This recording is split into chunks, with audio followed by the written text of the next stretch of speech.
Good afternoon, ladies and gentlemen. My name is William Heffernan. My friends call me Billy. And there's very few people that I've met whom I don't count a friend.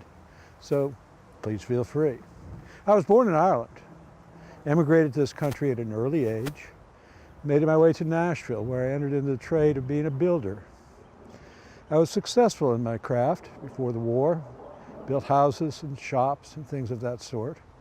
And having a good reputation, when Tennessee seceded from the Union and joined the Southern Confederacy in the spring of 1861, I was engaged to build warehouses and such for a huge Confederate supply depot that was planned for here in Nashville. Well, plans oftentimes go out the door, and this plan was one of those.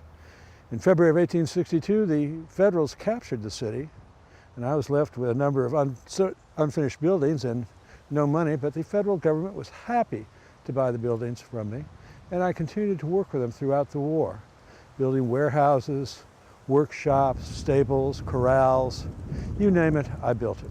I and my men built it, each guy. The war came to an end in the spring of 1865, but that did not mean that peace descended over the land. Many brigands continued to operate in both the city and countryside. The city was infested with the usual people you find in connection with a military garrison: gamblers, Cyprians, keepers of low saloons, confidence men, pickpockets. The city was like that then.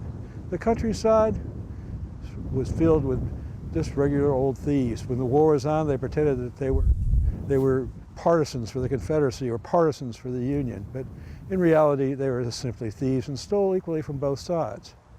Well, that brings us to our story here. On November 22nd, 1865, 6 months after the war had ended, I, my wife, my daughter and son-in-law had gone out to a concert at the St. Cecilia Convent and the school that they have for girls there. We went out Spruce Street and went into the countryside. It was just plain old country road there. Went and attended a most wonderful concert of sacred music by the sisters and the convent girls. I told the bishop myself what a wonderful and moving experience it was. On our way back, though, we ran into 4 men on horseback who ordered us to stop and to turn over our money and valuables. And I, never having anything but a friend in the world, told them, "Look, we're coming from a religious ceremony.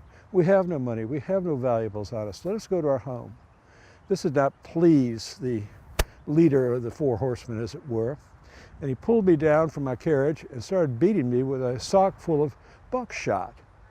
Well, my son-in-law, who was armed with a revolver, pulled the gun out and shot one of the robbers, at which point one of the robbers fired back.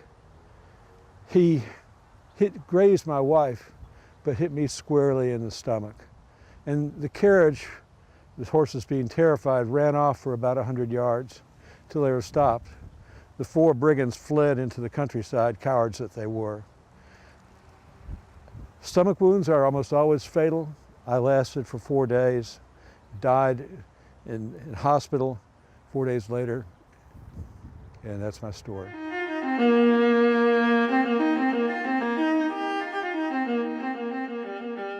Good afternoon, ladies and gentlemen. My name is Jesse Averett Bryan, and I was born in 1815 in December up the road at Clarksville, and into a very good family.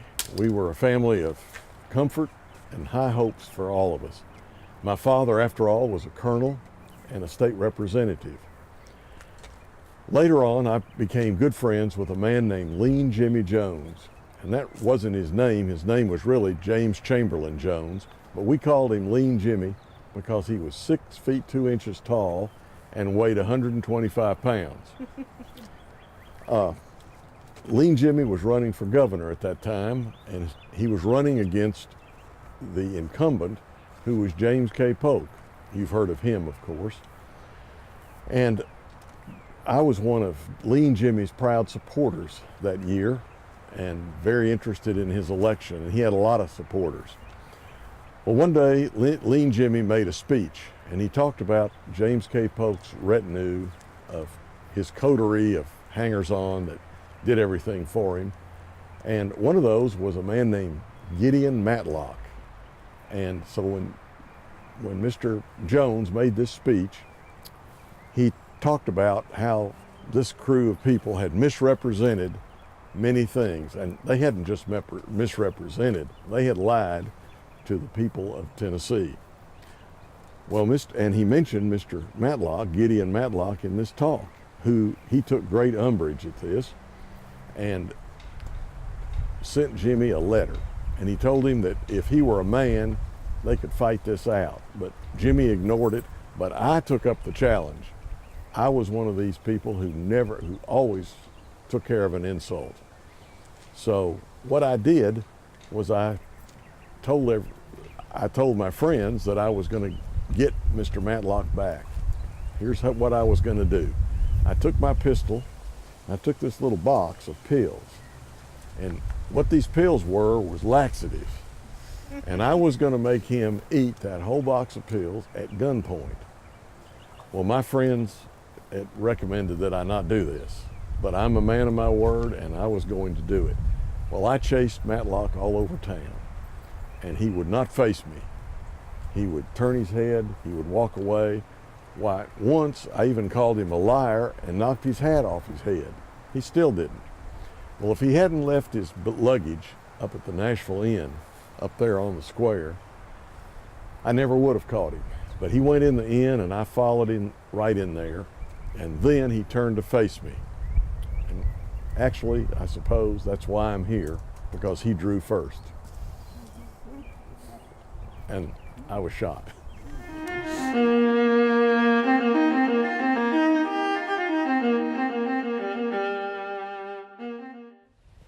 Hello, my name is John Hill. I arrived at the Tennessee State Penitentiary on the 28th of December, 1831. That wretched place had been open just about a year when I walked through the gate in the stone block wall, 4 feet thick and 20 feet tall. I was prisoner number 36, moved in one of the 200 cells. They were 3.5 by 7.5 by 7. Very little light and even less fresh air. 3.5 by 7.5 by 7. Do you think something else about that size? Well, that's just downright ironic, isn't it? Or maybe it's not so ironic at all. I don't know if it shows, but I was born in Ohio and I trained as a cabinet maker. As most tradesmen, I moved along and followed the work, which is how I came to be here in Tennessee. I'm very good with my hands, and I've made many, many beautiful things in my lifetime. I'm not even a particularly bad guy. So how you asked, did I end up in the state penitentiary? Well, I'll tell you. I made the very poor choice to try and break a friend, James Powell, out of the Fayette County Jail. Now, James, he was a pretty bad guy. He was a convicted murderer, but a friend's a friend nonetheless, and suffice to say, the operation went poorly, and a short time later, I was tried and convicted and sent to those darkest of facilities out on Church Street. In those days, the penitentiary was a couple miles outside of downtown. In the pen, there was very little interest in reform and the physical well-being of those incarcerated there compared to the financial well-being of the prison itself. Prison was a for-profit business then. The water was foul, sanitation was worse, and our accommodations were, well, they were more awful still. We were made to work hard, very hard in the prison workshops, with no financial benefit to ourselves. But it was arguably better than the alternative of being in those cells day and night. There was no talking, not to each other, especially not to the guards. There were no newspapers, no visitors. We weren't even allowed to send a letter out. Once you were in, you were in. And there were rules, lots and lots of rules, and terrible punishments for breaking those rules. Most of the time it's 5 to 30 lashes across the back with a 3-inch leather strap. Other times, you were put in a hot metal box, sat baking out in the sun, or time in the hole, an even darker, more dungeon-like cell than our normal ones, or the worst punishment, time. More time added to your sentence. Time in there, away from the rest of the world as it went on by. And if you should happen to pass away on the inside, well, you got your name listed in the Nashville paper. And if your family saw it, then they knew. If they did not see it, then they did not know. That was the case with my 19 contemporaries here. They passed away one horrible, stifling June in 1833. Jackson Thomas, right there, he was the first to go on the 9th. He was described in the official intake rolls as a little yellowish. Well, you know what that means? It means he was mulatto, half white and half black, one parent of each. He was convicted of stealing and sentenced to 3 years, served 550 U2 days as prisoner number 32. Most of these men, they died between the 14th and the 17th. And John Delk, right there, he was the last of the group to go on the 20th. He had a wife and 9 children in Campbell County. Well, one day he decided to steal a hog. He was sentenced to a year for it. Well, as you can see, that year turned into a life sentence. Sadly, if he had just served his year and been discharged, he might have gone on to improve things. But he couldn't stay out of trouble even on the inside, and he died during the 413th lonely night he spent in that tiny little cell. He was prisoner number 50. John Dugan here, right there, he was prisoner number 2. He was a cooper. You know what that is? Well, it means he made barrels. They were basically the cardboard boxes of our day. Convicted of manslaughter and sentenced to 10 years, of which he served 870 days. A lot of these men, they were just common farm laborers in for petty theft. Now, George Rogers, right there, he was a shoemaker. Well, he was convicted of stealing a horse. It was a very, very serious crime back then. Beasley Barbie, right there, he was a tailor, convicted of malicious shooting and stabbing a fellow with one of his little tailor knives. William McCracken, he was a teacher and a peddler in for forgery. And Mr. Yates and Mr. Lucas, they were both wagon makers in for assault with intent to kill and grand larceny. Perhaps the most surprising oldest of this group at 58 years old is Reverend Hugh Moore, right there in the back row. He was a Baptist preacher for 30 years. Well, he made the mistake of embezzling a fund of puncheon money set aside for the old soldiers. In 1833, 1/2 of all the individuals buried in this very cemetery died of the cholera, 174 of them. Fully 1/4 of all the inmates in the penitentiary died that summer, most from cholera and some from other maladies, but I survived. I made it. I did my time and I walked out. What did it cost me? 5 years. 5 years of my life, 1,836 days. 1,836 long, horrible, desperate nights. Time that I could never get back. Time that I could have done something with. Time that I could have done anything with.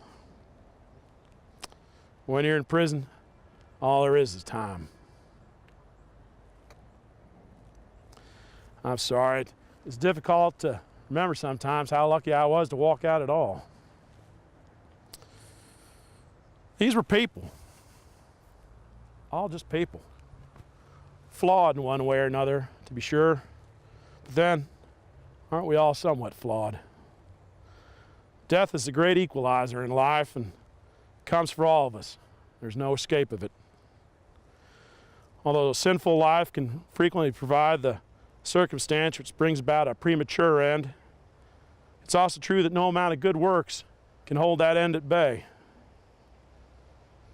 By one method or another, we all end up in the ground or cast to the wind. The best we can hope for is that in the end, well, that we all be justly remembered. Thank you so much for visiting. It means a great deal to all of us.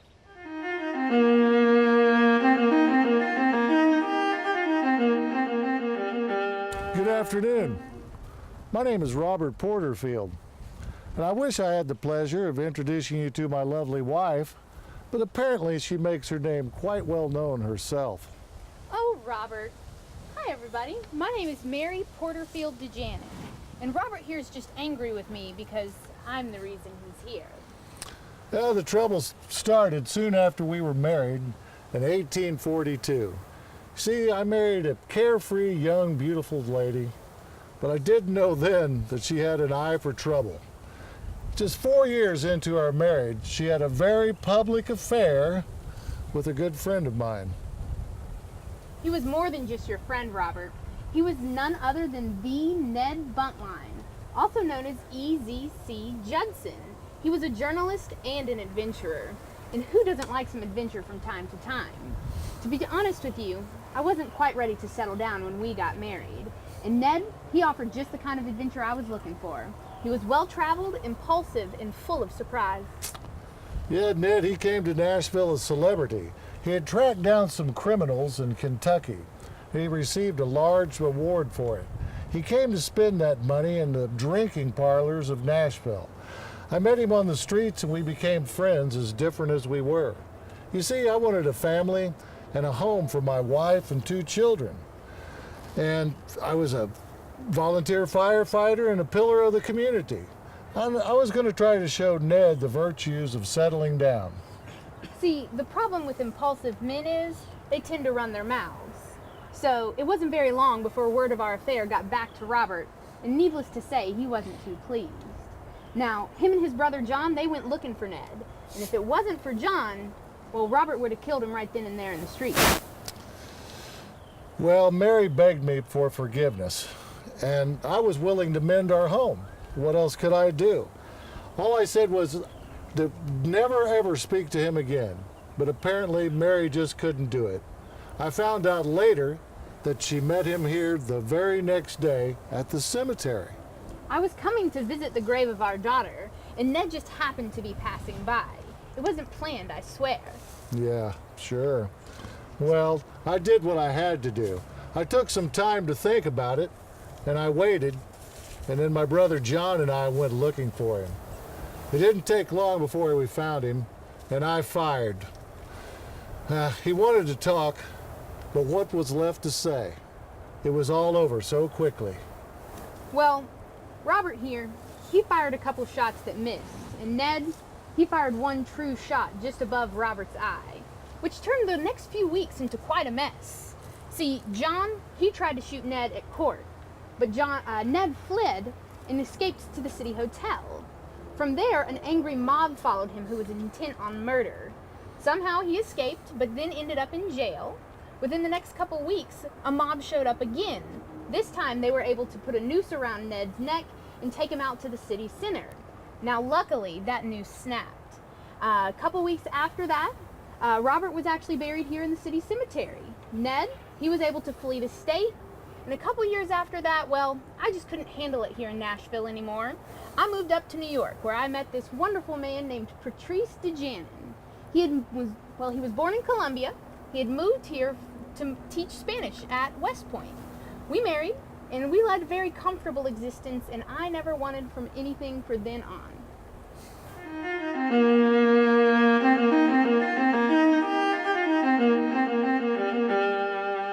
Hello, I'm Dr. Henry Caro. I was born in Ireland, moved to New Orleans, became a doctor, a medical doctor, and then moved up here to this beautiful city of Nashville, which welcomed me with open arms. I opened a practice at 25 Cedar Street, right near here, and had a tryst with a young lady by the last name of Truitt. A little bit later, there was a postmaster from Sparta, Tennessee, last name Truitt, who had to come to Nashville to be part of a mail fraud case downtown. He was part of the trial and retired to his room in the Commercial Hotel across the street from my office, where he fell ill. The proprietor of the hotel called me, and I came from my office across the street to the Commercial, went to Truitt's room, and of course the proprietor did not know we had a history to us. I was treating Truitt in his bed, and I went to my desk to prescribe him some medicine, and apparently he did not like me too well for having an affair with his sister. And as I'm writing the prescription, that's the last thing I remember.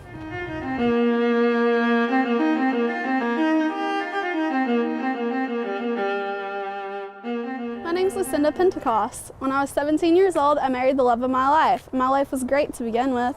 In 1850, when the census came around, my husband did not have a job, so he was listed as unemployed. And then in 1860, when the census came around again, it was discovered that my husband had a gambling problem. And of course, that was the closest thing he had to a job, so that's what his employment was listed as. We were happy for most of our life. Then the war came. We happened to make it through the war just fine, except for some of my health problems. But he was supportive and there for me through all this time. I had hemorrhaging lungs. So my doctor prescribed me to drink brandy and salt mixed together every day.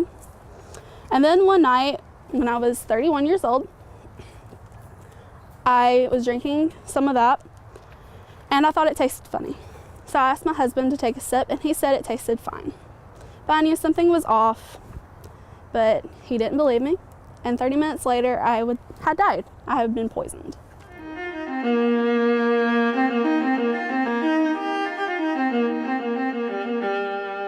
Good afternoon to all of you. History has largely forgotten me, but I have a story to tell. My name is Susan. I was born in 1834 in the household of Mr. Jetton. I was a slave to his family for many years. He decided to move me to the household of none other than Miss Sarah Childress Polk. Now, Miss Polk was a presidential widow, still dressing in mourning as she had done every single day since President Polk's death. Now, this part of my life is confusing even to me. But on November the 13th, 1861, I was told that I was sick, that I had congestion of the brain. I acted oddly, and I just could not explain it. Miss Polk had someone to watch over me every single night. I had intentions to harm myself, and I had acted upon it. The next night, I had someone sit with me again. And I really don't know what overtook me, but I crept out of my bed. A fellow slave caught me in the halls and took me back to bed. But the next thing I remember is I was standing at the top of the stairs. There was blood everywhere, and it was mine. Someone screamed. I had slit my own throat. Someone took it upon themselves to go check on my children, but it was too late. They were already gone. You see, in my fit of madness, I had attacked them first. The next thing I remember is that I was told that they are buried here somewhere at the Negro lot at the city cemetery. 3 days later, I'd used my last dying breath to tell the person attending to me that I just couldn't stop myself from killing my children. I don't know what made me do that. You've got to believe me. I love my children. I love my children. I really did. You see, keeping records was very important back then, just not when it came to slaves.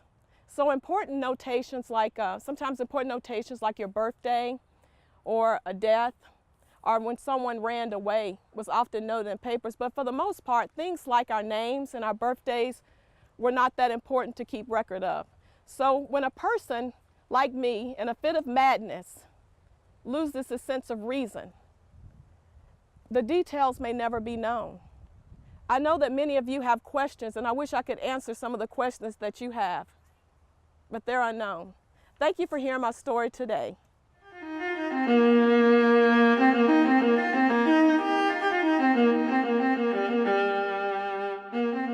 Good evening to you all. My name is Dr. Jack Macon, but a lot of my patients call me Dr. Jack. I was born in 1783. I worked on a plantation of Mr. William H. Macon in Murray County. Now, Mr. Macon was a nephew of Senator Nathaniel Macon of North Carolina. And as you know, that's the namesake for Macon County, Tennessee. Well, at an early age, I showed the ability to heal.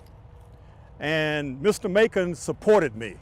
He was very supportive of me. He didn't mind me traveling freely throughout the county, surrounding counties, and healing, but the state did. You see, in those days, I wasn't allowed to practice medicine on whites. So every time I got in trouble with the law, Mr. Macon would come and pay the fines. He took all the responsibility for me. And then I would keep right on going. In 1831, after the Nat Turner revolt, the law became a lot more strict. And so I kept right on practicing my medicine, but during that time, if you were caught, you would be fined. But as I said before, Mr. Macon took all the responsibility. I'd gained so much popularity among my patients, and they liked me so well that they sent a petition to the state legislature with a special exemption for me, just for me, asking them to allow me to practice medicine because of my exemplary character and my honesty.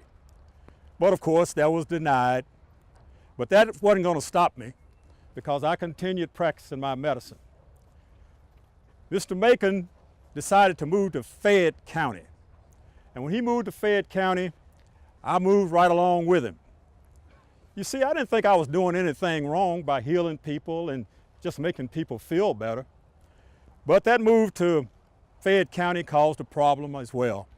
Because a lot of the people there in Fayette County, not only the people, but some of the politicians felt like I was going to poison all my white patients out of revenge for slavery. But I'd gained so much support from a number of my patients that they sent another petition in 1843 to the state legislature asking for another exemption for me and telling them about my honesty and my exemplary character. But again, that was denied. But I kept right on practicing my medicine anyway, making people heal. Mr. Macon sent me out to heal, and as he sent me out, he sent a letter with me to the patients, letting them know that the payments for my services were due by Christmas Day. Well, by 1853, I moved to Nashville all by myself. I was a free man then, and I took out an ad in the Nashville City Directory for my office on 20th North Front Street. That's beside the river down in Nashville. And during that time, I could see out of my office front window, or whenever I went out my front door, the state capitol, high on a hill in front of my office where I was denied twice. But my practice kept on until my death. I died at 80. Thank you all for coming. It's been nice talking to you. Thank you. Yeah.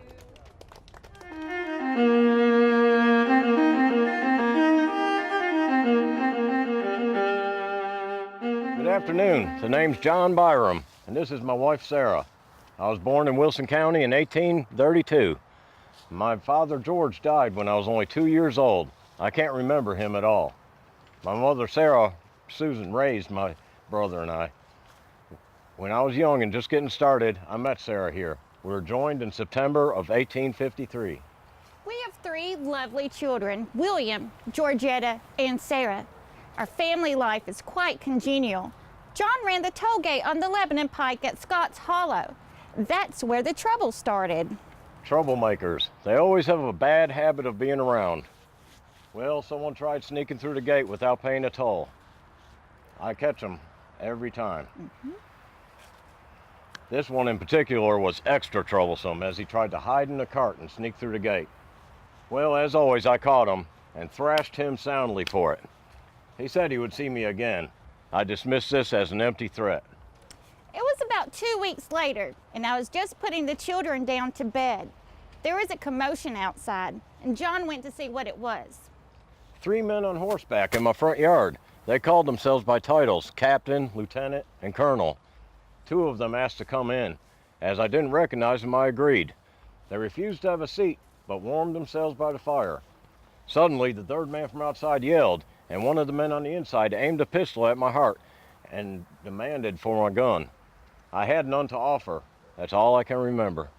Once John said he had no gun, the man shot him. John fell across the bed where the children were sleeping, and he fired twice more. I attempted to run to the neighbors, but was stopped by the shooter. My children cried for their father, and they told them to dry their faces or they would kill them too. The horror that we went through that night. I testified in the trial against my husband's murderers. I was there when the leader of the gang was sentenced to a lengthy prison term.